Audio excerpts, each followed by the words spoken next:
வங்கக்கடலில் நிலவும் காற்றழுத்த தாழ்வு மண்டலம் காரணமாக சென்னையில் பரவலாக மழை பெய்து வரும் நிலையில் பட்டினப்பாக்கம் கடற்கரையில் இருந்து செய்தியாளர் தாமரைக்கனி தரும் கூடுதல் தகவலை தற்போது கேட்கலாம்.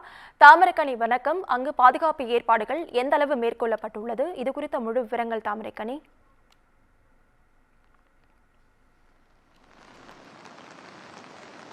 வணக்கம் நவீனா. வங்கக்கடலில் நிலவரக்கூடிய இந்த காற்றழுத்த தாழ்வு மண்டலம் இன்று மாலை 5 மணிக்குள்ள ஆழ்ந்த காற்றழுத்த தாழ்வு மண்டலமாக வலுவடையும் என வானிலை ஆய்வு மையம் தெரிவித்திருக்கிறாங்க. குறிப்பாக இந்த உருவாகக்கூடிய அந்த வளிமண்டல காற்று தாழ்வாக டெல்டா பகுதிகளில் கடந்த 2 நாட்களாகவே மழையானது தொடர்ந்து பெய்து வருகிறது. குறிப்பாக நாகை, அதுபோல மயிலாடுதுறை, தஞ்சை என உள்ளிட்ட அனைத்து மாவட்டங்களும், திருவாரூர் உள்ளிட்ட அனைத்து மாவட்டங்களிலுமே மழையானது அங்கு கொட்டி தீர்த்து வரக்கூடிய சூழ்நிலையில் இது மட்டும் இல்லாமல் இன்னொரு புறம் கிட்டத்தட்ட 16 மாவட்டங்களுக்கு தற்போது சென்னை வானிலை ஆய்வு மையம் ஆரஞ்சு அலர்ட் ஆனது விடுக்கப்பட்டிருக்கிறது. இதன் பகுதி காரணமாக தற்போது சென்னையில இப்ப தற்போது காலையிலிருந்தே இருண்ட சென்னையாக இருந்தக்கூடிய சென்னை தற்போது மழை பெய்யக்கூடிய ஒரு சூழ்நிலையானது ஏற்பட்டிருக்கிறது. நம்ம இருக்கக்கூடிய இந்த பட்டினப்பாக்கம் கடற்கரையை பாத்தீங்கன்னா தெரியும், ஒரு கடல் சீற்றத்துடனே இந்த கடற்கரையானது தற்போது நிலவி வருகிறது. மீனவர்களுக்கு ஏற்கனவே கடந்த வாரமே எச்சரிக்கையானது விடப்பட்டிருந்த காரணமாக அனைத்து மீனவர்களுமே தற்போது கடலில் இருந்து தங்களுடைய போட்டுகளை மேலே கடற்கரைக்கு எடுத்துக்கூடிய சூழ்நிலையானது ஏற்பட்டிருக்கிறது. கடந்த 2 நாட்களாகவே இது தொடர்பான அனைத்து மீனவ மக்களுக்குமே ஒரு எச்சரிக்கையானது விடப்பட்டிருந்த காரணமாகவே தற்போது கடற்கரைக்கு யாருமே செல்லாத நிலையும் ஒருபுறம் ஏற்பட்டிருக்கிறது.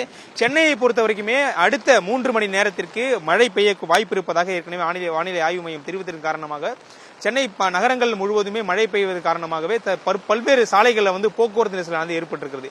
குறிப்பாக கீழ்ப்பாக்கம், அதுபோல திருவல்லிக்கேணி, அண்ணா சாலை உள்ளிட்ட பகுதிகளில் மழையின் காரணமாக போக்குவரத்து நெரிசலானது ஏற்பட்டிருக்கிறது. போக்குவரத்து காவலர்களும் தற்போது அந்த போக்குவரத்து நெரிசலை சரி செய்து வருகிறார்கள். இது ஒரு புறம் இருந்தாலும் அலுவலகத்திற்கு செல்லக்கூடிய அந்த பணியாளர்கள் தற்போது மழையிலுமே கொடை பிடித்து செல்லக்கூடிய சூழ்நிலை ஏற்பட்டிருக்கிறது.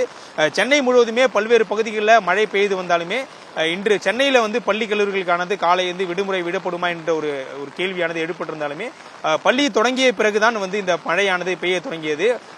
சென்னை மட்டும் இல்லாமல் அருகில் இருக்கக்கூடிய பக்கத்து மாவட்டங்கள் அனைத்துமே பள்ளி தற்போது வழக்கம் போல இயங்கி வருகிறது.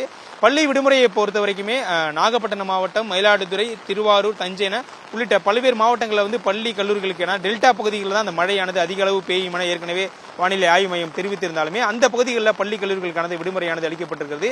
ஏற்கனவே தமிழ்நாடு அரசை பொறுத்த வரைக்கும் எந்த மழை வந்தாலுமே அதை எதிர்கொள்ள தயாராக இருப்பதாக நேற்றைய தினம் முதலமைச்சர் மு க ஸ்டாலின் தெரிவித்திருந்தார். எனவே டெல்டா பகுதிகளில் ஏற்கனவே அதிகாரிகள் அங்கு மாவட்ட ஆட்சியர் தலைமையில் ஏற்கனவே அதிகாரிகள் தற்போது தயார் நிலையில் இருந்து வருகிறார்கள்.